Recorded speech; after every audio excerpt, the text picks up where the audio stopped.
Mobile কেনার পর মোবাইলে যে সেটিং দেওয়া থাকে, মোবাইল ব্যবহার করার জন্য এই সেটিংই যথেষ্ট। কিন্তু মোবাইলের মধ্যে এমন কিছু সেটিং লুকানো থাকে যেগুলো সেট করার পরে মোবাইল আরও পাওয়ারফুল এবং সহজ হয়ে যায়। আমি আপনাদেরকে আজকে সেই ধরনের একটা মোবাইল সেটিং দেখাবো। এই জন্য সর্বপ্রথম আমরা সেটিং অপশনে যাব এবং সেটিং অপশনকে ক্লিক করে দেব। ক্লিক করার পর আমাদের সামনে এই ধরনের একটা ইন্টারফেস শো করবে। আমরা অ্যাক্সেসিবিলিটি নামে একটা অপশন খুঁজে বের করব এবং অ্যাক্সেসিবিলিটি অপশনকে আমরা ক্লিক করে দেব। ক্লিক করার পর আমাদের সামনে এই ধরনের একটা ইন্টারফেস শো করবে। আমরা সিলেক্ট টু স্পিক নামে যে অপশনটা রয়েছে, এই সিলেক্ট টু স্পিক নামে এই অপশনে আমরা ক্লিক করে দেব। ক্লিক করার পর আমাদের সামনে এই ধরনের একটা ইন্টারফেস চলে আসবে। আমরা সিলেক্ট টু স্পিক শর্টকাট এই অপশনটাকে অন করে দেব। এখানে অ্যালাউ করতে বলবে, আমরা অ্যালাউ করে দেব।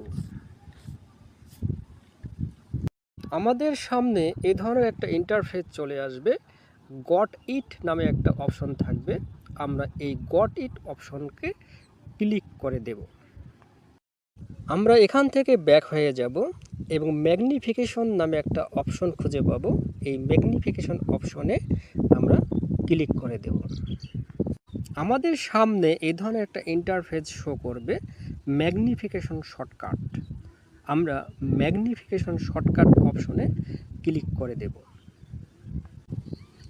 আমাদের সামনে এই ধরনের একটা ইন্টারফেস শো করবে। সবার নিচে গট ইট নামে আমরা একটা অপশন খুঁজে পাবো।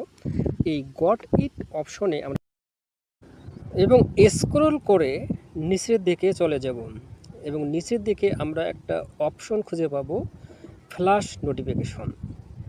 এই ফ্ল্যাশ নোটিফিকেশনে ক্লিক করে দেব। আমাদের সামনে এই ধরনের একটা ইন্টারফেস শো করবে। আমরা দুটো অপশন দেখতে পাবো, ক্যামেরা ফ্ল্যাশ এবং স্ক্রিন ফ্ল্যাশ।